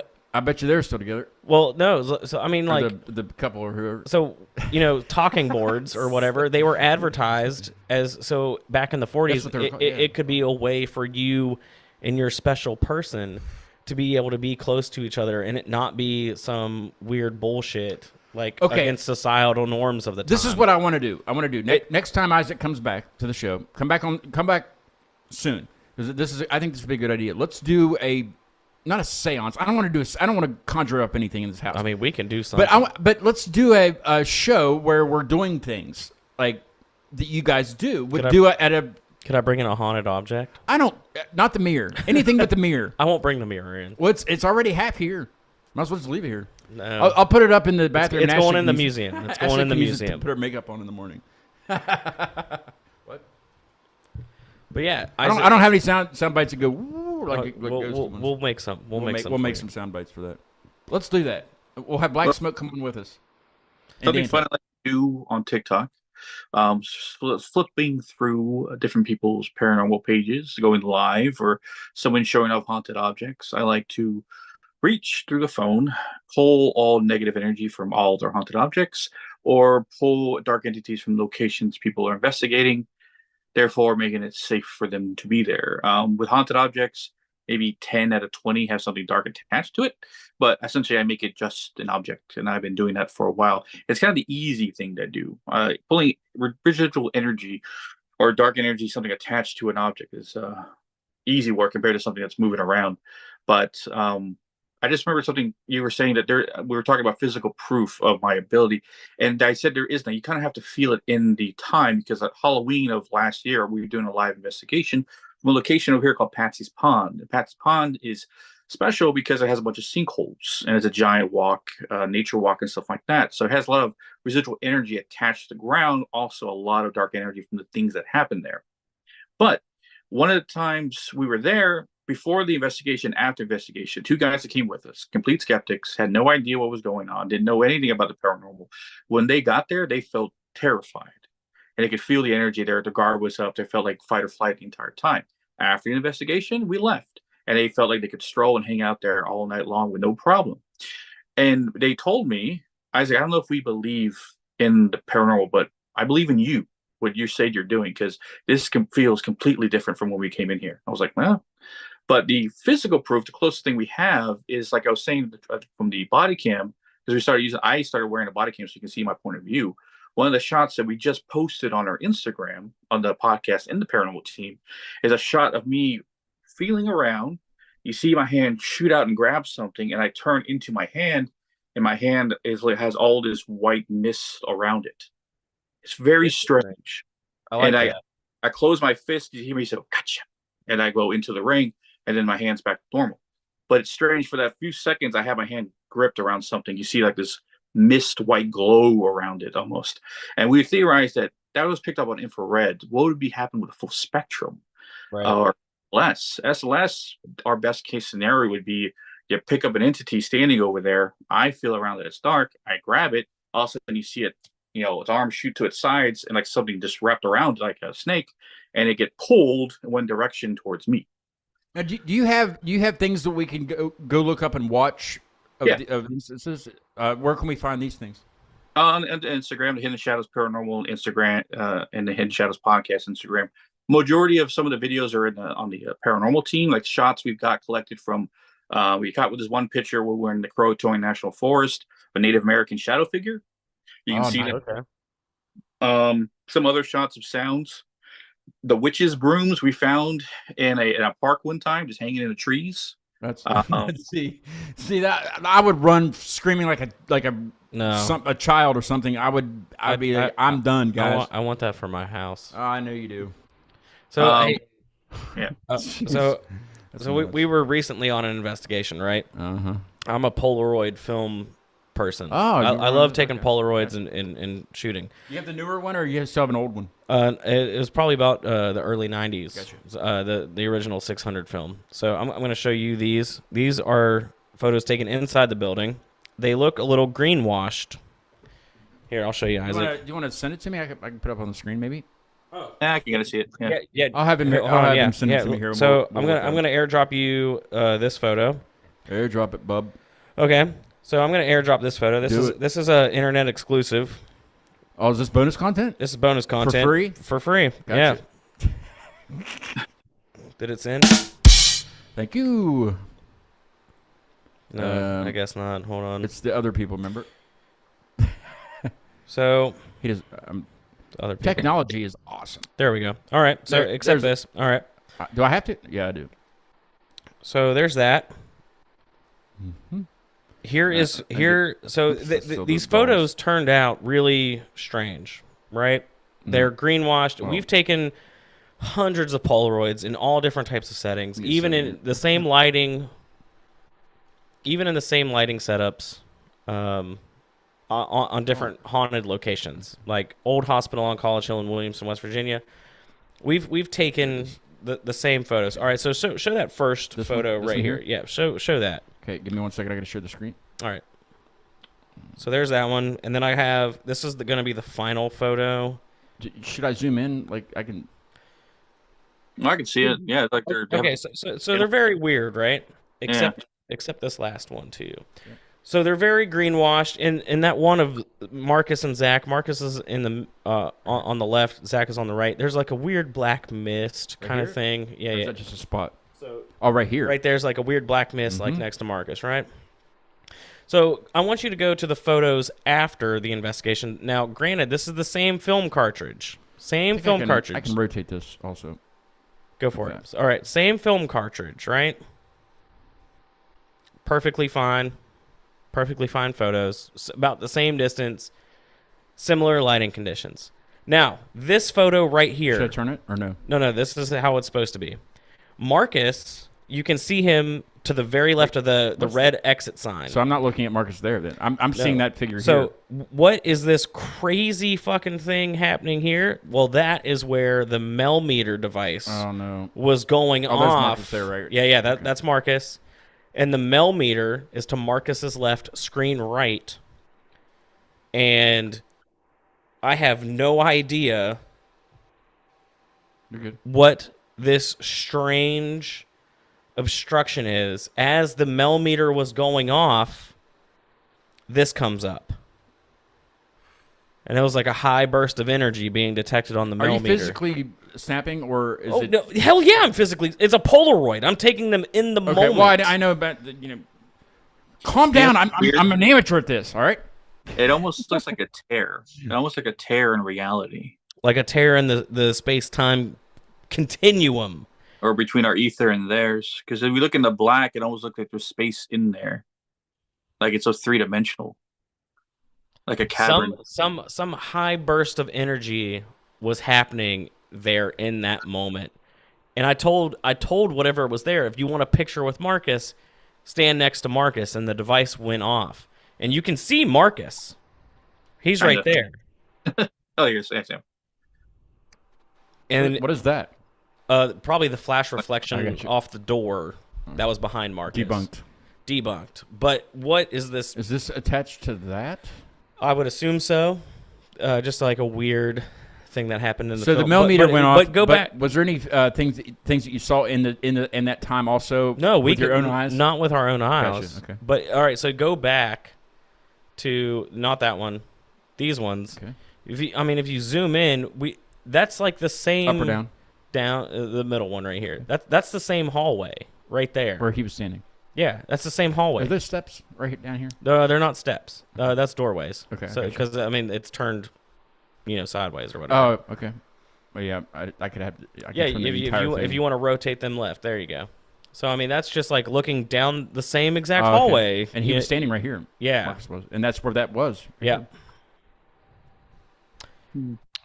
Very interesting pieces of evidence. Oops. So Yeah. this is That's in the Just dungeon, in the and moment, I it guess, was right? just completely Right. greenwashed or whatever. And then there's like this black mass standing next to I think whatever we encountered there wasn't necessarily evil because we had a great investigation there. We didn't feel personally where was this attacked. at? The Fairfield County Infirmary, where you watched the trailer, The new one? or yeah, yeah. So I don't think that it was necessarily something evil, but just something that wanted noticed. And we noticed it because that place was the most active, physically active location that we've been to in a long time. Oh, wait, here we go. Yeah, But yeah, that's. it's a pretty wild piece of evidence because Was there a picture after this was taken? so the photo of Marcus and me and Zach at the hotel room, those are the two photos after that last photo was I taken, was gonna say because that would be. and they turned out perfectly fine. That's how Polaroids in a dimly lit hotel room should look. There's a bed behind you. Yeah, I know. It was queen sized. It was amazing. I had a great sleep. Yep. That's me. But yeah, so and That's, these were all in the same film cartridge. Is there anybody even in the chat can respond to this too? This question: is this debunkable? This what we're looking at? So like Oh, the first And Isaac, I guess let's let Isaac. yeah, like what are your what do you- thoughts, what do you man? think about Well, this? yeah, what are your thoughts on I this? mean, if someone were to debunk it, they would say you get overexposed, that something cracked in the lighting in the camera, overexposed the ink, hence why it came out looking like that, or someone touched it before it was time enough to finish, or blah blah blah blah blah blah blah blah. I'm a film photographer, so I have no explanation for this. But no, if everything was 100% correct, the coilover camera was, I mean, the same film, all of them should come out with that green film if it was affecting the film. So that's already thrown out the window. But no, my best guess, just looking at it, it looks like a tear. Like the black is the tear, the green is the layer of energy around, and the black is the tear within that said energy. Yeah, because it looks like empty space and on the other side A of that. portal almost in Yeah. that dark. I mean, it Yeah. almost like Isaac was saying earlier. It looks 3D. Like you can look through that. Like it wants you to look through that thing. Yeah, the green what I'm- the greenness is the energy around us, which was very high that night, and we did feel something strong around us, which is why I told Marcus, "Go stand there. Let me take a picture. Like, let me take a picture of you with whatever or whoever is there with you." Black Smoke said it's weird that the millimeter was going off at the same time. The millimeter was going off, and that's the reason why we took the photo. That's yeah. I've only shown like 6 other people this photo. Well, you've shown whoever. Every- I had to refresh the page to see. But Dantex, refresh the page and let us know how many watchers we have. currently. He's in there. Let him do it. No, I'm kidding. Whoops. Hey, look, Hey, Isaac. look. It's Isaac spelled wrong. Isaac spelled wrong. The ghost did that. The mirror person did that. Or thing. Entity. So what's the difference between an entity and a ghost? Anything? Entities? I mean, it depends on how you spell it. ASS. Ass, yeah, that's me. That is interesting though. That's can I put that in my album of? Maybe I should show Isaac give it another view of the. Remember from the episode you guys were on the. The Halloween special. Yeah. So this first one, This is a good one. Yeah, this is good. from the asylum actually. Yep. This is a laboratory. Lobotomy. Yeah. I said laboratory. That'd be Dexter's laboratory in a Dexter- different Dexter's language lab. or something. Yeah. Dexter's laboratory. Laboratory. And then you have that. yeah, that weird thing. What is that, Isaac? Well, funny enough, that looks like something I caught on Camp Lejeune. Come on now. Huh? No, I'm not kidding. There's something I caught when we were allowed to investigate Camp Lejeune, the Marine base right next to us. The Marine who's a good fan of the show who asked if we wanted to go investigate on base. We said, yeah, we'll gladly go. I mean, I don't think of anyone ever was even allowed to investigate on base. So going there, I can tell you this much. That place is entirely fucking haunted from end to end. You can throw a rock and land on a haunted location somewhere on Camp Lejeune. That place is infested. big time. Just going there, just kind of counting all the things. But there was a shot that's actually on the Instagram on the Hidden the Shadows Paranormal, where we're shooting down a tunnel, like a water tunnel, and at the end of the tunnel you see something similar to that same kind of light thing. It almost looks like a child holding up its arm like this, but you can see the light around it. It kind of reminds me of Oh, that. look right here. I didn't know that's what that. Yeah, like a hand or something. Like right here. Is that what you're saying? Yeah, like he was like the picture that we took, it looks like a child blocking. It's like, hey, the flash is bright, man. That kind of look. Um,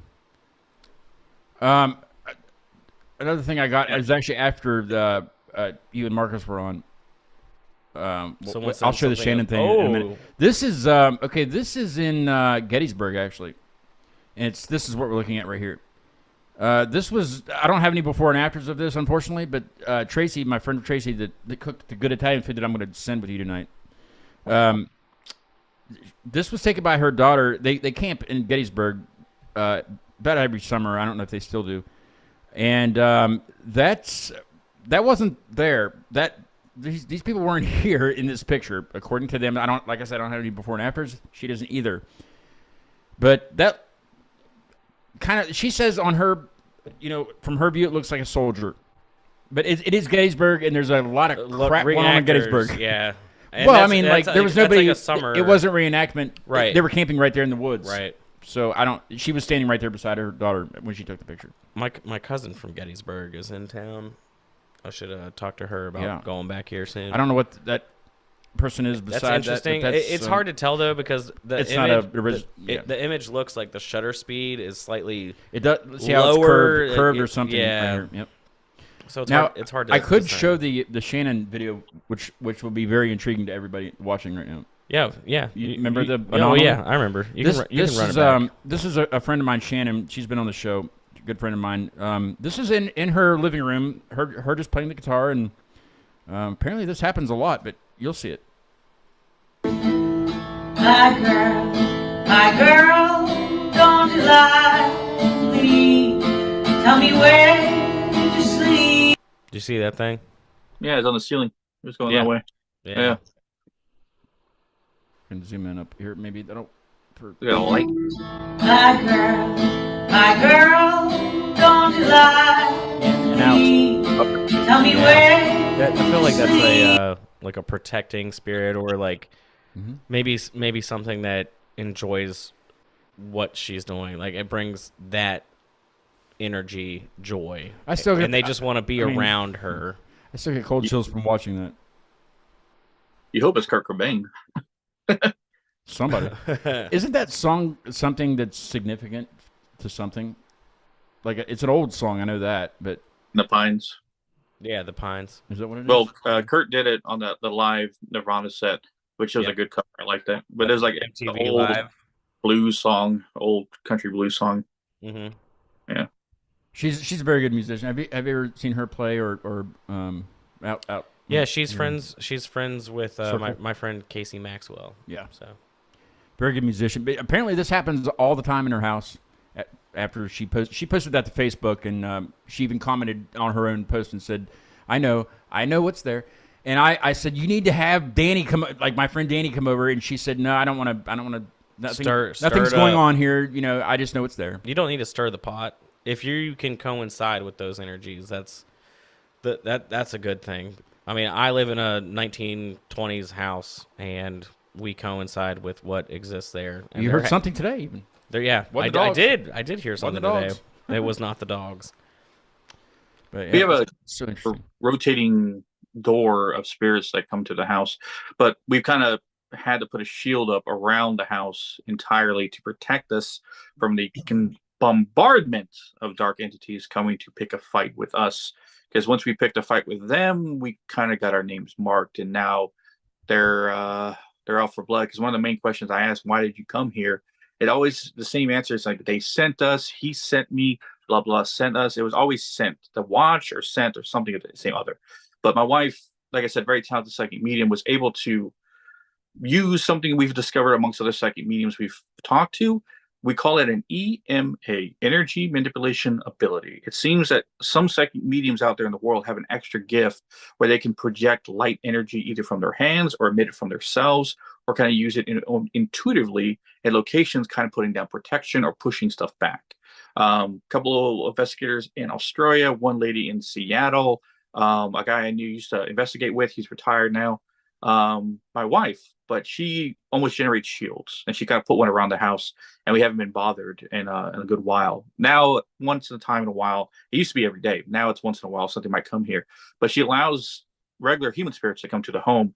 Some need a crossing, some want to pass on information, some want to imprint on her, but majority of the time it's like, hey, can I stay here? Or hey, can you let so and so know I need to talk to him? Or hey, can you cross me over? I'm tired of being here.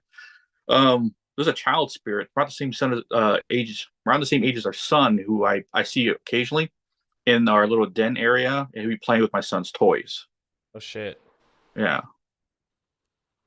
Well, it seems like you guys are very well spiritually protected, no matter what you do, especially with what you guys do. You guys get together and do something, and let me be part of it, because I feel like I need to be a part of it now. Yeah, I'm involved already. Can we intentionally haunt Scott's house? I don't know if I'm sticking around after I die. I'm probably going to go back and cycle again. This is a bunch of crap. I'm going to intentionally haunt your house. You would have done it already, though. You've been here No. 3 times? 3 times. Intentional hauntings are different. Don't be intentional here. I'll be intentional all over your ass or something. One of the coolest things I think we ever captured, me and my wife were out at the park. We call it Northeast Creek Park, and it was heavily haunted. I say was because it's not anymore. After the 5th visit, it was kind of just cherry picking spirits here and there, but it didn't feel like it did when we first got there. And that's due to me and my wife doing what we do. But one of the things I wanted to try out was something I had a mindset of. And usually if I think about it and manifest it in my own mind, I kind of project it out in reality, at least try to. It doesn't always work, but sometimes it actually is a better experiment than I even intended. So what I had the idea was combining both energies of both my hands and have them connect in a way to create some kind of positive, negative. Yeah, to create some kind of vortex that I can pull an entire area all to one location. So I envisioned putting down points of energy, almost like stabbing spears in the ground, one in front of me and 2 to my right and left, and using my thumbs and fingertips, almost creating a connection like a triangle. And it projected all the energy within that triangle, creating a vortex to pull everything at once. And we had a better experiment than we would ever thought of. We have video of it. Now, granted, it was a windy day, kind of, when we were out there, because it was a day after a storm. So we had a little bit of gusts of wind every now and then. But when I did that, you hear hurricane level winds blowing behind me, almost like they're going up my arms. And you hear it get louder and louder and more as I'm pulling. And then the second I stop and reach out my right hand to pull any dark energy that I said trapped and said vortex, you hear the wind die right on cue. It's the strangest thing I ever heard.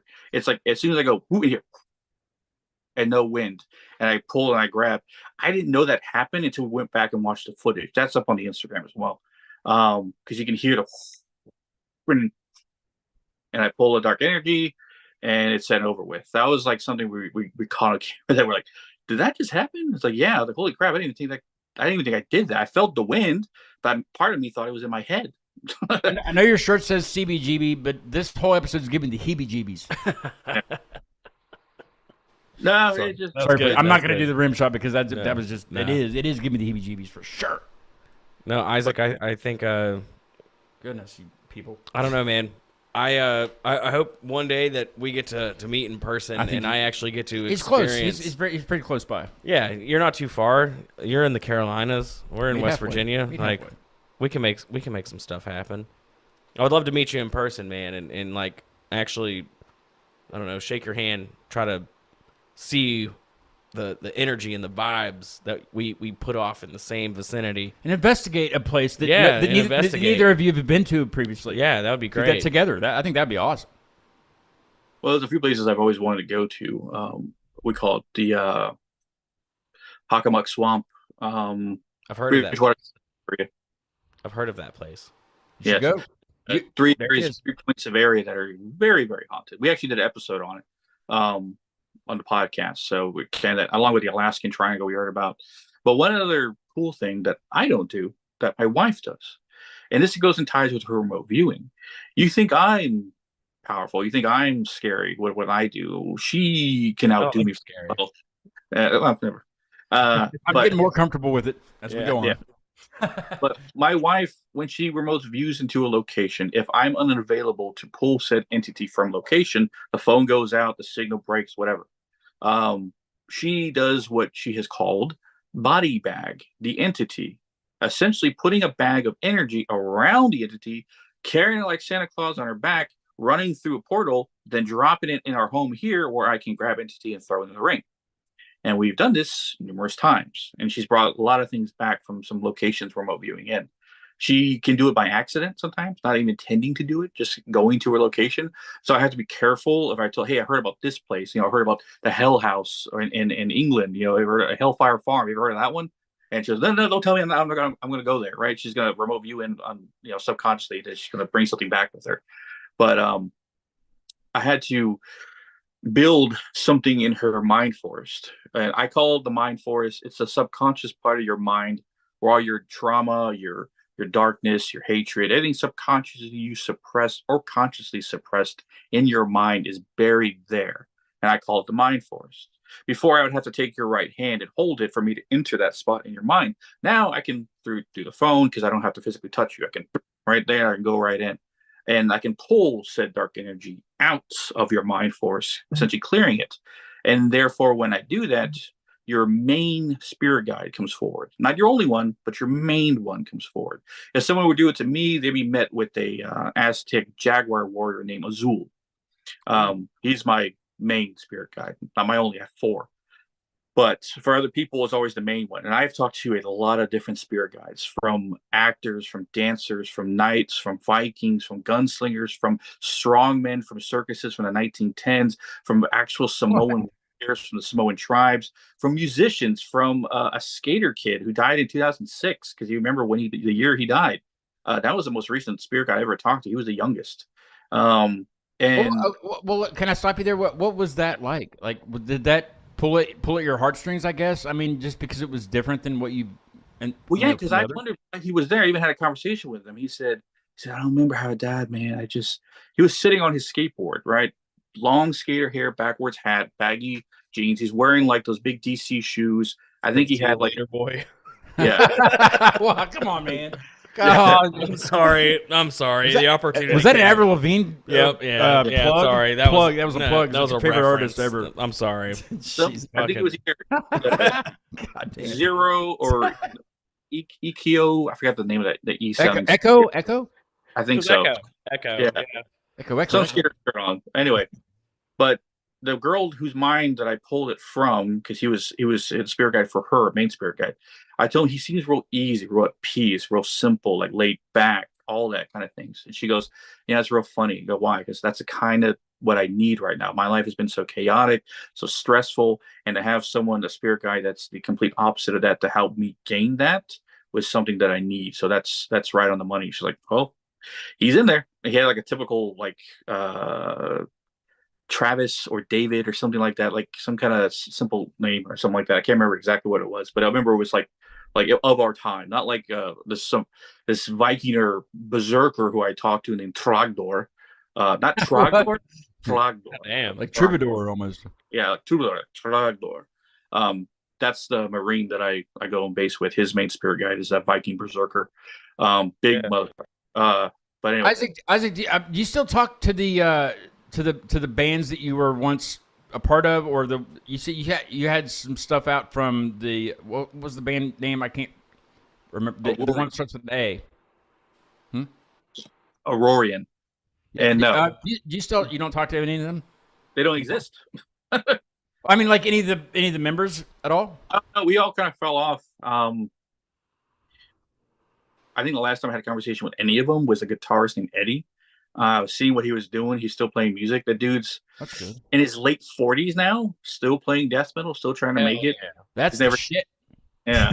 Don't give up on your dreams, baby. Or that metal. You I know? mean, don't let the metal get you down. And if it does, get your. I don't know. Get in the fucking pit. Yeah. That's I awesome. still go to shows. Yeah, I still go to shows and stuff like that. And So who's your favorite band of all time? all Or, time. or currently. Or current, yeah. And Best AFI. Fuck yeah, dude. That's it. A fire inside. Fire inside. Why are we whispering? I don't know. Three guys, one ghoul. I'm sorry, but we gotta wrap the show. I don't want to at all. We could do this for a long Oh time. yeah, we could talk. Are you for twitching hours. tonight? No. You haven't been twitching for a couple of weeks because I've I been know. getting on to the Twitch and you're not there. It's just your face, and I'm like, I miss his face, yes, but that's not the same because I haven't done Twitch Tuesdays in a while. Well, Dantes could I do know. it for you. I know. I'm sure, or promote it at least. I should have someone else run the channel. I've just been overwhelmed. I'll do it for you. I don't have anything else to do on Tuesdays unless I have a show. Yeah, I've been overwhelmed with stuff and just working on my show. And there's a mirror in your trunk too. So I'd be overwhelmed with that. I'm not Sure. worried about the mirror. I am. The mirror is going to a haunted museum, so I'm not worried about the mirror. I'm just overwhelmed. If with I was you, I work. would have taken it there before you came here, because the camera was. At least we got it back though. It is what it is. I think Isaac took care of it. Of course. Maybe he did. I saw him just. You told me to you went like this. You said watch it. I couldn't. I was trying to fix it. I know. You know. I know. Imagine them creeping, crawling, stretching through like strings of energy attached to the mirror. I've actually pulled a lot of entities from mirrors. Now I have to check them every time I do a home investigation because they tend to run and hide in them as a way of getting away. Yeah. I did ask him before we came in here to sit down. I said, now, isn't that like a portal-ish thing? And he said, yes, and TVs. And he's pointing at my TV Yeah, I was in the pointing living at room. his TV because his TV was off. I was like, don't stare at that thing. It's like a black mirror. Well, sometimes I have my, here's a paranormal-ish thing to say. I manifest my computer screen to my TV, but not really because I just plug it in and it goes. But it's cables. Manifest, It's cables. Yeah, cables. But yet a lot of times I'll just hold my computer and my TV's off, but I'm sitting right in front of it because this is where my chair sits. Right. I'm never ever going to look up into that TV ever again. Just turn it on. Not ever. Just turn it on. But there's nothing on there. But put it on mute. But I mean, there's no static or anything because it's not. Well, don't leave it on static. That's where they really. I'm not even. I'm going to get it out of the house. Can you put it in your trunk? Can you put it? I'll take it. One thing my wife does to protect every form of anything that's reflective in our house, regardless of the shield outside of it, we use a lot of Nordic runes as protections, especially the Algis rune. We use a lot of that. It looks like a Y with a line in the middle. What is that behind you? I keep looking back at that behind you. Is that behind? It looks like a cactus. Yes. Like what is that? Is that what that is? Oh no, that's my son's Minecraft jacket. Oh, that's so cool. I thought that was. No, there's a poster of Slipknot behind me right there. No, on the other side like of the you. statue looking thing. No, that's my hat. That's a hat rack. rack. Hat rack. It's a hat rack. Yeah. I thought it was an entity. An entity. Entity. First, I see something over my shoulder. Apparently, there was a woman when I did one of the lives. So standing over here, she was standing like right here. I didn't pick up on her, so I don't know if she was on the ether or not. That's the thing too. I can't feel something if it's not on the ether. What I consider the ether is the space between our dimensional plane and their dimensional plane when they travel in, when they want to move something, be heard, be seen, all that stuff. That's like them coming over to our side. So if something's there, I can feel. But if something is like on the other side, I can't detect or feel or anything like that because, like I'm not a psychic or medium. I can't like spiritually talk to them. I can't read minds or anything. In the essence, that I leave up to the wife. She does all that stuff. She is kind of my eyes and ears into the ether, the other worlds. Well, I hate to wrap it, don't you? No, well, yeah, I hate to wrap it, but whenever I'm starting my podcast this year.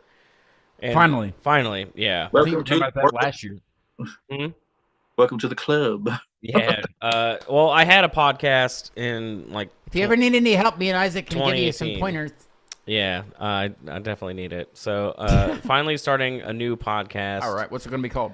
Title TBD, because we're working on it. You got to find one that's not out there, and that's the most difficult part. Well, it's got to be related to Spirit Walk. So, like, Did you not use the same name? It's already taken. Fucking seriously? Yeah, Spirit Walk. Is it even? It's probably not even. Never mind. It's all right. It's not the greatest. Whatever. Well, it's a good thing we changed our name because we used to be called Shadow Walker Paranormal, SWP. Oh, man, But we changed it from the last team to this team because we kind of want to start a whole new thing. Because it was named after me. Because, like I said, my 6 names, one of them being the Shadow Walker. So we decided, hey, since Isaac's kind of the focal point of the team, let's just call it after him, Shadow Walker Paranormal. So we're like, all right. And then that kind of disbanded, and the other guys in the other team had to retire because his health got too bad to travel around with us or do any kind of investigating. He couldn't keep up the fight. So me and my wife took over and basically just said, hey, let's keep this going. Came Hidden Shadows Paranormal. And we're always looking for new members, but it's kind of like we need tech people more than anything. I don't need psychics, mediums. Kind of got that already covered. No, like tech, paranormal tech, not tech. But yeah, that's not me. Never. Like a cameraman, a guy to handle all the devices, stuff like I that. can do that, but I don't want to be there with you. Hey, Yeah, but before we hop off here, Isaac, if you would, check out some of our episodes, man, and kind of get a feel for like our investigation style. Not if you're gonna watch the co-ed murder series, you're gonna have to like go back a little bit. But if you watch the one and done locations, you can knock that stuff out in like an hour. Like old hospital on College Hill. That one was. We did that twice last year. That was great. Madison Seminary. You guys should meet up. What's the place that you're the thing that he said that you had never been to? That he'd never been to? Oh, what was it? What was it was a native name. Bridgewater Triangle. Triangle. Go. Hockomock Swamp. Yeah, that's I will go with you if he'll have me with him to go. I would feel safer being around you two than just walking up somewhere and like walking through a cemetery by myself. You know? Not everything's a demon, so. Well, I know that. I mean, I would go in as a skeptic. Yeah, I'm not here to. I'm not here to convert. That's anybody. who they prey upon. I hear. I'm not here to convert anybody. But hey, whenever I start my podcast this year, I would love to have you as a guest, Scott. I'm gonna have you obviously as a guest, for sure, on the pod. So, but there's an episode. Put it out there. There's a we call it a roundtable episode. I've been trying to get together for a while now. And essentially, the topic is called spiritual warfare and humanity's place in it. Ooh. And I'm trying to collect certain people who involve themselves. There's another guy I wanted named Mike G. He does stuff on TikTok. Mike Gale, I think is his full name. We call him Mike G because I know like 5 mics in the paranormal world. Because no paranormal team is completed without a mic. Apparently so. Or a podcast. Yeah. Or a podcast. So, but he does a lot of like tarot readings, and he's a very good psychic medium on TikTok and stuff like that. But he also does a lot of clearings for investigations because his EMA is kind of like a projection of light energy from his hands. And I make fun of him because the way he does it, I say, oh, so you're Hadouken these entities out of the house. Yeah. Nice. A street fight. Yeah. Hey, I'm gonna DM you after we're done. Do that. There's a guy who you should really have. He reminds me. You guys put off like the same kind of energy. I'll DM you after we're done wrapping up because hit Isaac up on every the socials. Do your plugs again for everybody so they can make sure they follow you. Yes, you can catch us or message us at Hidden Shadows Podcast on Instagram, Hidden the Shaw 6 on X, Hidden the Shadows Podcast 2 on TikTok. Our links to all our social media and all ways to listen to us at hiddenshadowspodcast.com. Also, the paranormal team, Hidden Shadows Paranormal on Instagram. We post a lot of the paranormal things that we've captured, pictures and video on majority on the Hidden Shadows Paranormal page on Instagram. Occasionally something on the podcast that we think, well, we should maybe tell our fellow podcasters what we've been up to. So sometimes we post there as well. But yeah, there's all the places you can find us. How about you, Danny? Spirit Walk Paranormal. We're on YouTube. Watch all of our investigations on there. That's where we post all of our full-length investigations. If you don't, and you just want to see the highlights, go over to Instagram, Spirit Walk Paranormal, TikTok, Spirit Walk Paranormal, Facebook, Spirit Walk Paranormal. We have 2 events coming up later this year. We will be at the very first Grafton Monster Festival in Grafton, West Virginia. I saw that. Yes, nice. June 15th, June 16th. Another very important event is going to be happening at Greene County Historical Society in July. Official date to be determined, and we're in the works with the Flatwoods Monster Museum about their festival happening just before Mothman Festival. If you want to follow me or Marcus, or Bryceland's Media that's in the chat now that showed up late because I told him that we were on here. Oh well, Zach. It is what it is. Exactly. Hey Zach. Danny Strakel, Legalize, EYEZ for Marcus, Zach Neese, who helps us with cinematography and being a camera op. Shout out Zach. He's the man. Brasslands Media. Shout out. And then Dark Hills Media, my videography, photography. If you want a wedding shot or some spooky, I want a wedding shot. Photos. I'm not getting married, but do all that. You do boudoir? No, I do. I wanted to get into that. I do themed photo shoots though. So if you want to see spooky Halloween themed photo shoots, head over to Dark Hills Media. You can catch all that over there. Badass. Yep. And you also have a Patreon, don't you? Oh, yeah. Patreon.com/SpiritWalkParanormal for exclusive content. Also, if you want Spirit Walk Paranormal merch, that is bigcartel.spiritwalkparanormal.com. I want some of his merch. You can get some cool Spirit Walk merch. We have this shirt with an awesome back print. We have stickers. We have buttons. We have all types of cool stuff. You guys have merch, Isaac? We will soon. We're actually getting these shirts ordered. We actually put a heat press, and we got a good deal with they make the logo for us. They're gonna make a bunch for us and stuff like that. We've already printed a few off for testing, and they look really good. So we're gonna start selling those from the website as well. I'm gonna send you some Keep Me Alive stickers for being on the show. Thank you so much for being on. It's been a pleasure talking to you. Yeah, it's been great, man. It was a pleasure to meet you. Finding more. I mean, that's another part, I guess, genre, if you will, of the paranormal community is what you do. Yeah. Right? Yep. I hope you guys get together and do something together. Let me know what you're doing, and maybe we can do a show about it and promote it or whatever. Yeah, we'll take you to a super haunted location. And I would love to have more paranormal investigators on the show. Anybody that's watching or chatting, thank you for chatting for one. But anybody that's watching either now or later on, hit me up. Yeah. I'd love to have you on, and because I'm still a skeptic until I experience something, I guess, right? Everybody's a skeptic until they experience, right? Yeah, I'm going to leave the mirror here at Scott's house, and he can deal with the Well, hauntings. you can't tell me, because if you tell me, then I'll just tell you that something happened. No. Right? Nope. Okay. It's going to happen. I don't have a show scheduled until May at this point, but I have several bands I'm talking to. It's just all about lining up schedules, you know? And I do have a lot of bands on. I do have something awesome coming up with the Thrillusionist. Thrillusionist is what he goes by. He's not just an illusionist. He's a Thrillusionist, and it's going to be awesome. And I can't wait to I so want to tell you about it, but I can't tell. I can't say anything. Mum's the word. A magician is never supposed to give their secrets. Yes, it's going to be. It's going to be an awesome. Illusionist is never supposed to. It's already in the works, and it's being worked on as we speak. So if you're out there and you're listening and you want to be on Scott's podcast, Community Live, hit subscribe for one thing. Hit subscribe, hit the like button. And also go to keepmanialive.com. Check it out. Check out the new website. You see a bio of me that you would never really suspect. And if you want exclusive content, make sure that you sign up for the exclusive content on his website. And you can get a sticker that looks like this. Supporter. These are not handed out to anybody. These go out to I will not even send this to Isaac, or I haven't even given you one. Yeah. I this don't deserve one. No, I'm kidding. I have more than that. And you'll get a shirt for certain tiers, and cool. all kinds of stuff. Anyway, thank you guys both actually for being on the show. It's been a pleasure talking to you. Thanks for coming over again. Thanks for having me. We'll have to do another band because take you out of your normal, Yeah, for sure. Not paranormal, just take you out of your normal. Sounds good.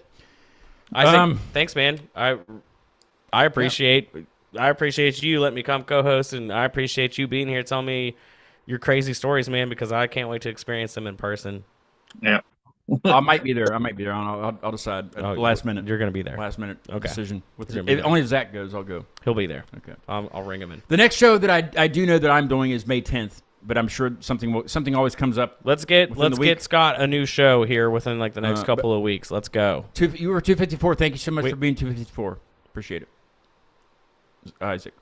I do have Rats Will Feast, which was my very first foreign show that I have ever did. It was like episode 13 back on Facebook Live a long time ago, like 3.5 years ago. They are coming on again on May 10th. Hell yeah. With some news that I'm not at liberty to say. Well, you're leaking it, so let's... promised. Well, I'm just telling you they'll be on the show. I was awkward then. I'll be awkward again on that show. Lookout. So May 10th is the guaranteed next show. All right. So not even a time. We haven't even determined the time. So what's our outro?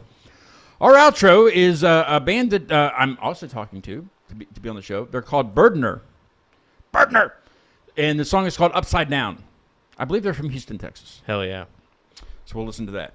Hell yeah. Isaac, if you want to stick around for a little bit, we'll talk after the show. That'd be the bonus content you would get with the extras if you would like some extras. CuteManiaLive.com. Yep. Right? What is it? AcuteManiaLive.com. You say it better than I do. Exclusive content. Check out Isaac's stuff. Check out Spirit Walk Paranormal and Danny's stuff. And just check out everything while you're at it. Yep. You know? We'll see you in the next interview. Here is Burdener with Upside Down, and I will see you for sure on May 10th, but I'm sure before that also. Hopefully. Have a great night. We'll see you. See ya.